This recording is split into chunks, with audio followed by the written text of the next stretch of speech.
Hello everyone, welcome to AY study. Friends, हम लोग जो है जो पुलिस का एग्ज़ाम होने वाला है, री एग्ज़ाम 2024 का, ठीक है। तो उसके लिए प्रैक्टिस सेट यहाँ पे कंप्लीट करेंगे, प्रैक्टिस सेट करेंगे, ठीक है। इसके साथ ही पीवाईक्यू भी कराए जा रहे हैं। तो एक तरफ पीवाईक्यू कराए जा रहे हैं और दूसरी तरफ जो है प्रैक्टिस सेट कराए जाएंगे, जिससे कि आपकी जो तैयारी है बहुत ही अच्छी हो जाएगी। यहाँ पे 38 क्वेश्चन दिया गया है प्रत्येक प्रैक्टिस सेट में। तो अगर इस तरीके से इसमें टोटल जो है 40 प्रैक्टिस सेट हैं, अगर दो दो प्रैक्टिस सेट पर डे करा दिया जाए तो काफ़ी जो है अच्छे से कंप्लीट हो जाएगा, ठीक है। तो चलिए फ्रेंड्स, फिर हम लोग जो है क्वेश्चन को करना शुरू करते हैं, ठीक है। और जो क्वेश्चंस हैं इसके आंसर के साथ साथ इसका एक्सप्लेनेशन भी बताया जाएगा। तो इसमें पहला क्वेश्चन है, जिस तापमान पर वायु में जलवाष्प संघनित होना शुरू कर देगा उसे कहा जाता है, तो उसे ओशांग कहते हैं, ठीक है। उसे ओशांग कहते हैं, यानी कि जिस तापमान पर वायु में जलवाष्प जो है संघनित होना शुरू हो जाती है उसे ओशांग कहते हैं। नेक्स्ट क्वेश्चन देखते हैं आप, एक प्रकाश वर्ष क्या मापता है? तो जो एक प्रकाश वर्ष है ये किसको मापता है? तो ये दूरी को मापता है। इसका आंसर बी हो जाएगा, ठीक है। तो अगर अंतर्राष्ट्रीय खगोलीय संघ के अनुसार देखें तो एक प्रकाश वर्ष जो है ये दूरी को मापता है, ठीक है, जो निर्वात में प्रकाश द्वारा एक वर्ष में तय की जाती है। भारत में पहली रेलवे लाइन का परिचालन किस वर्ष में किया गया था? तो इसका जो आंसर है ये हो जाएगा 1853 में। कब किया गया था? 1853 में। तो अगर उस समय का गवर्नर जनरल देखें तो लॉर्ड डलहौजी था। कौन था? तो डलहौजी था गवर्नर जनरल, ठीक है। इसी के समय में जो है 1853 ईस्वी में बम्बई से ठाणे तक, कहाँ से चला था? तो बम्बई से लेकर के ठाणे तक, ठाणे के मध्य जो है भारत में पहली रेलवे लाइन का संचालन ग्रेट इंडियन पेनिनसुला रेलवे द्वारा किया गया था, ठीक है। नेक्स्ट क्वेश्चन देखते हैं, बुद्ध ने अपना पहला उपदेश कहाँ दिया था? तो बुद्ध ने जो है अपना पहला उपदेश जो है सारनाथ में दिया था। कहाँ दिया था? तो सारनाथ में दिया था। पूर्व वैदिक काल में समाज के विभाजन का आधार क्या था? तो इसका आंसर हो जाएगा पेशा, पेशा था, ठीक है। पूर्व वैदिक काल में समाज के विभाजन का जो मुख्य आधार था पेशा, या फिर इसको ही कर्म बोलते हैं, इसके आधार पर जो है समाज का विभाजन किया जाता था। ठोस कार्बन डाइऑक्साइड को भी कहा जाता है, तो क्या कहा जाता है ये बताना है। तो इसका आंसर हो जाएगा शुष्क हिम, यानी कि जो ठोस कार्बन डाइऑक्साइड है उसे शुष्क हिम भी बोलते हैं, ठीक है। नेक्स्ट क्वेश्चन देखते हैं, यहाँ पे अल्फा कण आवेशित होते हैं, तो जो अल्फा कण है ये बताना है कि आवेशित होते हैं, तो ये हो जाएगा धनात्मक होते हैं। अल्फा कण धनात्मक आवेशित होते हैं, ठीक है। अल्फा कण जो है धनात्मक आवेश वाले होते हैं और ये हीलियम नाभिक के समान होते हैं। किसके समान होते हैं? तो हीलियम नाभिक के समान होते हैं, जिसकी द्रव्यमान संख्या अगर हम लोग देखें तो 4 होता है। कितना? 4 होता है।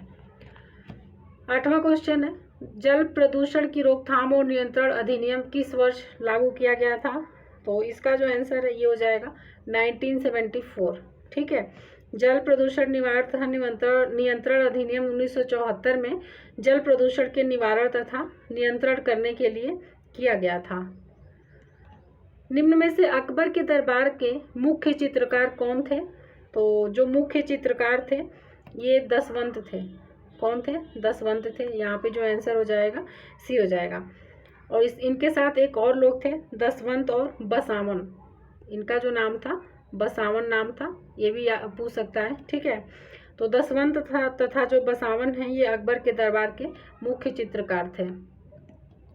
लॉर्ड कर्जन द्वारा जारी बंगाल प्रांत को 2 भागों में विभाजित करने का आदेश कब दिया गया था? तो इसका जो आंसर है ये हो जाएगा 1905 में, ठीक है। 20 जुलाई 1905 को, ये भी याद रखिएगा कब हुआ था। तो 20 जुलाई 1905 को लॉर्ड कर्जन ने बंगाल को 2 भागों में विभाजित करने की घोषणा की थी। तो लॉर्ड कर्जन, और डेट याद रखिएगा और ईयर, ठीक है। चलिए आप नेक्स्ट क्वेश्चन देखते हैं। 10 क्वेश्चन हो चुके हैं, अब 11वें नंबर का जो क्वेश्चन है उसे करते हैं हम लोग। तो इसमें कह रहा है कि वी.डी. सावरकर द्वारा 1904 में संगठित क्रांतिकारियों का गुप्त समुदाय किस नाम से जाना जाता था? तो इसका जो आंसर है ये हो जाएगा अभिनव भारत। अभिनव भारत के नाम से जाना जाता था। तो वीडी सावरकर के द्वारा 1904 में जो संगठित क्रांतिकारियों का गुप्त समुदाय था उसे ही अभिनव भारत के नाम से जाना जाता था। तो ईयर याद रखिएगा कब संगठित किया गया था, तो 1904 में। मकर संक्रांति का त्यौहार प्रतिवर्ष निम्नलिखित में से किस महीने में मनाया जाता है, तो ये जो है जनवरी में मनाया जाता है। कब मनाया जाता है, तो जनवरी में मनाया जाता है। लाइकेन जो है प्रकार के संबंध का एक उदाहरण है। तो अगर हम लोग लाइकेन को देखें तो ये जो है सहोपकारिता यानी कि म्यूचुअलिज्म का जो है एक उदाहरण है, सहोपकारिता का उदाहरण। ठीक है, लाइकेन जो है सहोपकारिता संबंध का उदाहरण है। और अगर लाइकेन देखें तो लाइकेन जो है ये नीले हरे शैवाल और कवक के तंतुओं के बीच एक मिश्रित सहजीवी संबंध है। ठीक है, अगर ऐसे कहें तो शैवाल और कवक के जो शैवाल और कवक के तंतुओं के बीच एक मिश्रित सजीवी है। तो जो शैवाल है उसका नाम है नीला हरा शैवाल। ठीक है, लाइकेन जो है प्रायः वायु प्रदूषण, विशेष रूप से सल्फर डाइऑक्साइड के प्रदूषण के लिए उपयोगी जैव संकेतक होता है। तो जो लाइकेन है ये वायु प्रदूषण को बताता है, खासकर किसके प्रदूषण को बताता है, तो SO2 यानी सल्फर डाइऑक्साइड। ठीक है, अब नेक्स्ट क्वेश्चन देखते हैं। निम्नलिखित में से कौन से सूक्ष्म जीव के कारण प्लेग होता है, तो किसके कारण प्लेग होता है ये बताना है। तो इसका जो आंसर है ये हो जाएगा जीवाणु के कारण प्लेग होता है। ठीक है, तो देखें तो जीवाणु नामक जो सूक्ष्म जीव है इसके कारण प्लेग रोग होता है। प्लेग एक प्रकार का इन्फेक्शन है। ठीक है, क्या एक इन्फेक्शन है जो कि पेर्सिनिया पेस्टिस नामक बैक्टीरिया के कारण होता है। यह जो है बैक्टीरिया मुख्य रूप से चूहों में पाया जाता है। कहाँ पे पाया जाता है, तो चूहों में पाया जाता है। ठीक है, अब नेक्स्ट क्वेश्चन देखते हैं। दिलवाड़ा जैन मंदिर है तो कहाँ पे है दिलवाड़ा जैन मंदिर, माउंट आबू में अरावली पर्वत पर। माउंट आबू में अरावली पर्वत पर है। तो अगर हम लोग दिलवाड़ा जैन मंदिर के बारे में थोड़ा बहुत देखें तो जो सोलंकी शासक भीमदेव प्रथम के मंत्री विमल शाह ने दिलवाड़ा के जैन मंदिर का निर्माण माउंट आबू में अरावली पर्वत जो कि राजस्थान में है पर करवाया था। तो नाम याद रखना है, इनका नाम क्या है, विमल शाह ने जो है इस मंदिर का निर्माण करवाया था। और ये किसके मंत्री थे, तो भीमदेव प्रथम के मंत्री थे। ठीक है, चलिए अब नेक्स्ट देखते हैं, अगला क्वेश्चन करते हैं हम लोग। भारतीय प्रतिभूति और विनिमय बोर्ड की स्थापना, भारतीय प्रतिभूति और विनिमय बोर्ड की स्थापना किस वर्ष में की गई थी, तो इसका आंसर हो जाएगा 1992 में की गई थी। ठीक है, इसे ही सेबी बोलते हैं, SEBI सेबी। ठीक है, इसी को जो है भारतीय प्रतिभूति और विनिमय बोर्ड बोलते हैं। तो अगर हम लोग देखें तो सेबी की जो स्थापना है ये भारतीय प्रतिभूति विनिमय बोर्ड अधिनियम 1992 के प्रावधानों के अनुसार जो है 12 अप्रैल 1992 को हुई थी। तो डेट भी याद रखिए कब हुई थी, 12 अप्रैल को हुई थी। ठीक है, यह जो है एक वैधानिक निकाय है। ये कैसा निकाय है, तो अगर इसको देखें हम लोग तो ये जो है एक वैधानिक निकाय है। ठीक है, वैधानिक निकाय है। और इसका अगर हम लोग हेडक्वार्टर देखें, हेडक्वार्टर, तो इसका जो हेडक्वार्टर है ये मुंबई में है। कहाँ पे है, तो मुंबई में है हेडक्वार्टर। और ये थी इसके बारे में कुछ बातें। अगर इसके वर्तमान हम लोग अध्यक्ष देखें सेबी के तो माधवीपुरी बूच नाम से हैं। ठीक है, नेक्स्ट क्वेश्चन देखते हैं 17 नंबर का जो क्वेश्चन है। विश्व में जूट के उत्पादन में भारत का स्थान क्या है, तो इसमें जो भारत का स्थान है ये पहला स्थान है। ठीक है, पहला स्थान है। तो भारत विश्व में सबसे बड़ा जूट उत्पादक देश है। पश्चिम बंगाल में देश के कुल जूट उत्पादन का 50% उत्पादित होता है। कहाँ पे होता है, तो पश्चिम बंगाल में 50% उत्पादन जो है देश के कुल उत्पादन का होता है। अब देखते हैं नेक्स्ट क्वेश्चन। कृषि क्षेत्र में गोल क्रांति का संबंध किससे है, तो जो गोल क्रांति है अगर हम लोग इसका संबंध देखें तो ये आलू से संबंधित है। ठीक है, आलू से संबंधित है। तो यहाँ पे हम लोग कुछ और देख लेते हैं जो क्रांतियाँ हुई थी। अगर हरित क्रांति देखें तो हरित क्रांति किससे संबंधित था, तो ये जो है खाद्यान्न उत्पादन से संबंधित था। जो हरित क्रांति थी ये खाद्यान्न उत्पादन से संबंधित थी। ठीक है, उसके बाद जो श्वेत क्रांति है तो वो दुग्ध से संबंधित था, जैसा कि नाम से ही लग रहा है। अगर पीली क्रांति देखें तो तिलहन से संबंधित था, तिलहन उत्पादन से। गोल क्रांति आलू से हो गया। ठीक है, और नीली क्रांति जो है नीली क्रांति ये मत्स्य उत्पादन से संबंधित है, मत्स्य उत्पादन से संबंधित है। गुलाबी क्रांति देखें तो झींगा से संबंधित है। ठीक है, ये कुछ क्रांतियाँ जो है कई बार पूछी हुई हैं एग्जाम में। तो गुलाबी क्रांति जो है ये झींगा से संबंधित है, झींगा उत्पादन से। चलिए अब नेक्स्ट क्वेश्चन देख लेते हैं 19 नंबर का। भारत के आर्थिक विकास के लिए शहरीकरण किस पंचवर्षीय योजना का उद्देश्य था? तो 11वीं, 9वीं, तीसरी या फिर 5वीं? तो अगर हम लोग इसका आंसर देखें तो ये 11वीं पंचवर्षीय योजना का उद्देश्य था। ठीक है, तो आर्थिक विकास के लिए शहरीकरण 11वीं पंचवर्षीय योजना जो कि कब से कब तक थी? तो 2007 से लेकर के 2012 तक। ठीक है, 11वीं पंचवर्षीय योजना 2012 तक थी, 2007 से लेकर के। इस पंचवर्षीय योजना में शिक्षा के लिए जो विषय वस्तु थीम था अनिवार्य प्रारंभिक शिक्षा। तो ये भी याद रखिए कि अनिवार्य प्रारंभिक शिक्षा जो है, शिक्षा, ये किस पंचवर्षीय योजना का वस्तु थीम थी? किसकी थीम थी? किस पंचवर्षीय योजना की? तो 11वीं पंचवर्षीय योजना की। ठीक है, चलिए अब नेक्स्ट क्वेश्चन देखते हैं 20 नंबर का जो क्वेश्चन है। कंगारू इस देश का राष्ट्रीय प्रतीक है। तो जो कंगारू है अगर हम लोग देखें तो ये ऑस्ट्रेलिया का राष्ट्रीय प्रतीक है। ठीक है, ऑस्ट्रेलिया का। और जो कंगारू है ये एक स्तनधारी पशु है, स्तनधारी पशु है। कंगारू जो है केवल ऑस्ट्रेलिया में पाए जाते हैं, ये भी एक ध्यान रखने वाली बात है। कौन सा दर्रा जो है सिक्किम को चीन के तिब्बत स्वायत्त क्षेत्र से जोड़ता है? तो इसका आंसर हो जाएगा नाथुला दर्रा। इसका आंसर नाथुला दर्रा हो जाएगा। सिक्किम में ही स्थित जो है जेलेपला दर्रा जो है ये भारत तथा चीन के बीच व्यापार किया जाता है उस दर्रे से। निम्नलिखित में कौन सी नदी डेल्टा नहीं बनाती है? तो गंगा, नर्मदा, महानदी, कावेरी, इसमें से कौन सी डेल्टा नहीं बनाती है ये बताना है। तो ये हो जाएगी नर्मदा। ठीक है, नर्मदा नदी। अगर नर्मदा देखिए और नर्मदा के साथ एक और नदी है ताप्ती, ताप्ती।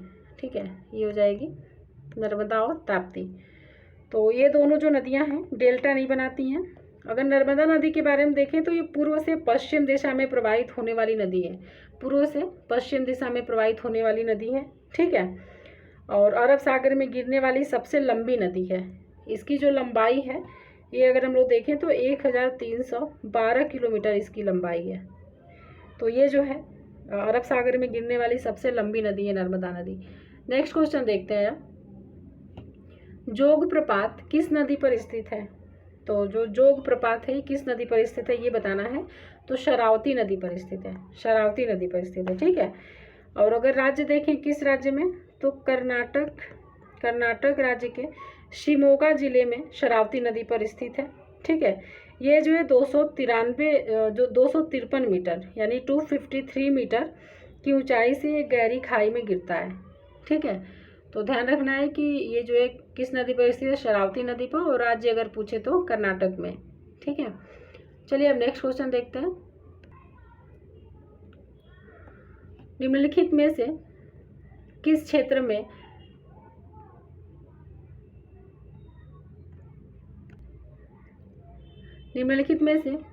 में प्रतिष्ठित उपलब्धियों के लिए पुलित्जर पुरस्कार दिया जाता है? तो इसका आंसर हो जाएगा पत्रकारिता। ठीक है, पत्रकारिता।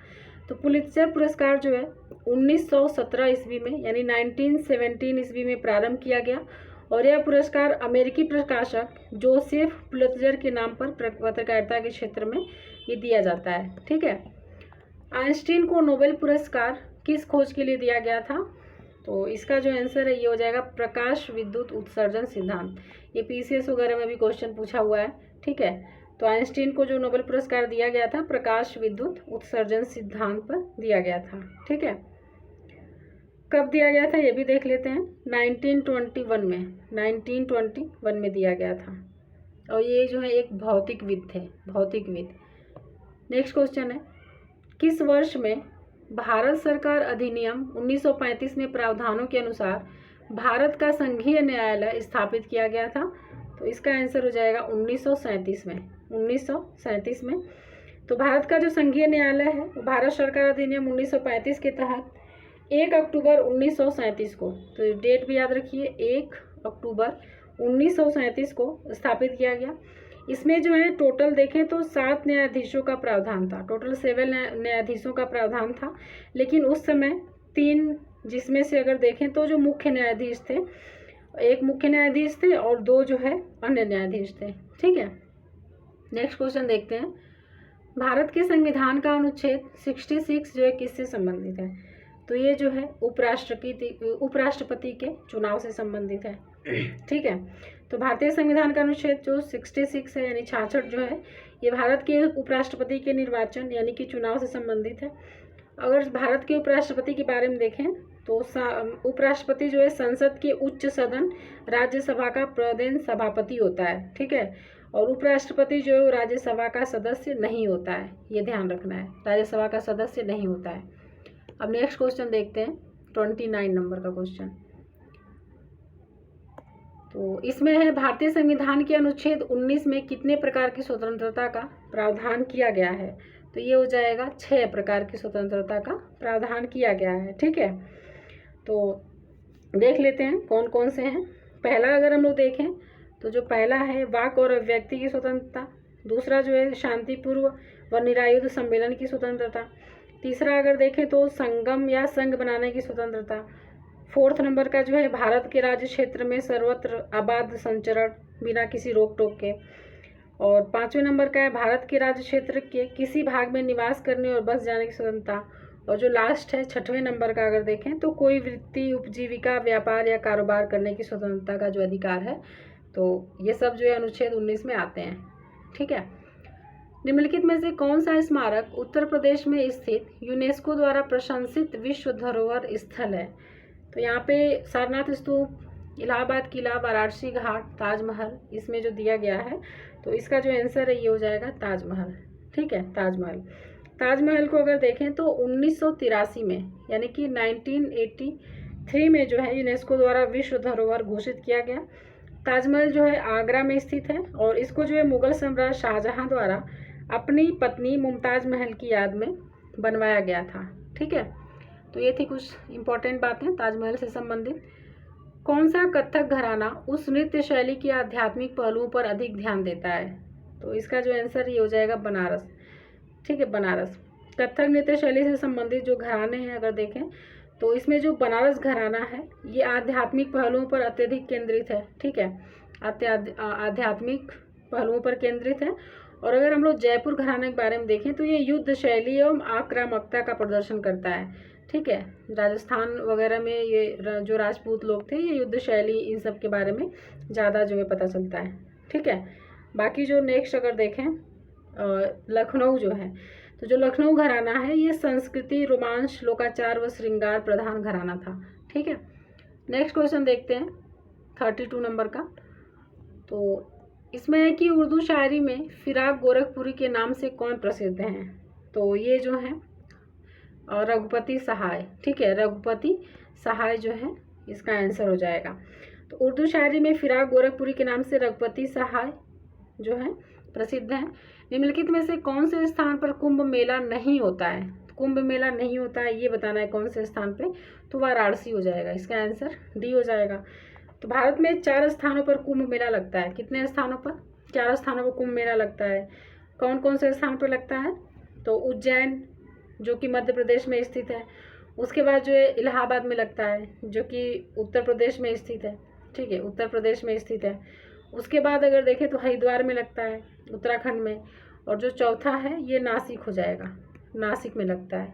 तो ये 4 जगहों पे जो है कुंभ मेला लगता है। ठीक है, तो इसलिए वाराणसी में यहाँ पे नहीं लगता है, इसका आंसर हो जाएगा डी। निम्न उत्तर प्रदेश पुलिस के आधिकारिक ध्वज में 2 रंग होते हैं, लाल और दूसरा बताना है कौन सा होता है, तो नीला, लाल और नीला होता है। ठीक है, तो 23 नवंबर 1952 के भारत के प्रथम प्रधानमंत्री पंडित जवाहरलाल नेहरू ने उत्तर प्रदेश पुलिस को ध्वज प्रदान किया था। ध्वज का अगर आकार देखें तो 4 फीट लंबा व 3 फीट चौड़ा है। ध्वज के मध्य में प्रतीक चिन्ह है। ध्वज में ऊपर लाल रंग तथा नीचे नीला रंग है। ठीक है, उत्तर प्रदेश के निम्नलिखित जिलों में से किसकी सीमा नेपाल के साथ लगती है? तो गोरखपुर, बलिया, महाराजगंज, बस्ती, इनमें से बताना है कि किसकी सीमा जो है नेपाल के साथ लगती है। तो ये हो जाएगा महाराजगंज, इसका आंसर महाराजगंज हो जाएगा। तो उत्तर प्रदेश की अगर सीमा देखें तो भारत के 8 राज्यों, कितने राज्यों?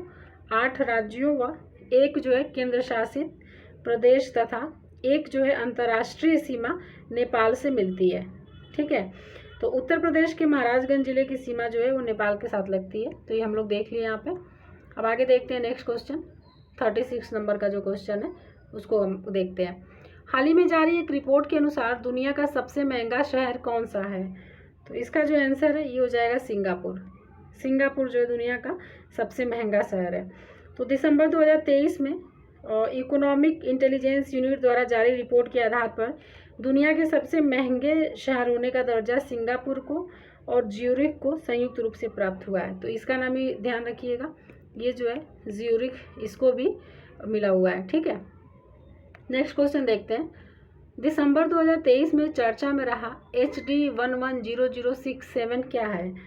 तो अगर हम लोग देखें तो ये नया खोजा गया सौरमंडल है। ठीक है, नया खोजा गया सौरमंडल है और यह जो तारा पृथ्वी से 100 प्रकाश वर्ष दूर है। यह सूर्य से अगर देखें तो 20% छोटा है।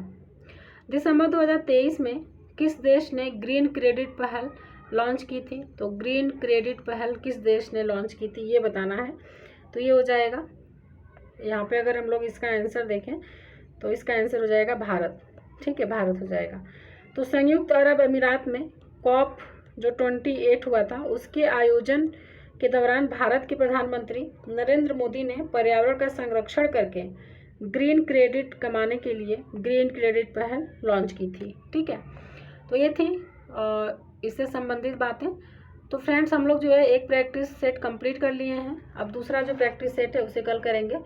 तो चलिए, एक तरफ PYQ के वीडियोस चल रहे हैं और एक तरफ जो है प्रैक्टिस सेट भी कराया जा रहा है, क्योंकि अब एग्ज़ाम में ज़्यादा टाइम नहीं है। ठीक है, तो चलिए फ्रेंड्स, फिर जो है मिलते हैं नेक्स्ट वीडियो में। तब तक अपना अच्छे से पढ़ते रहिए, रिवीजन करते रहिए। तो चलिए फ्रेंड्स, मिलते हैं फिर। धन्यवाद।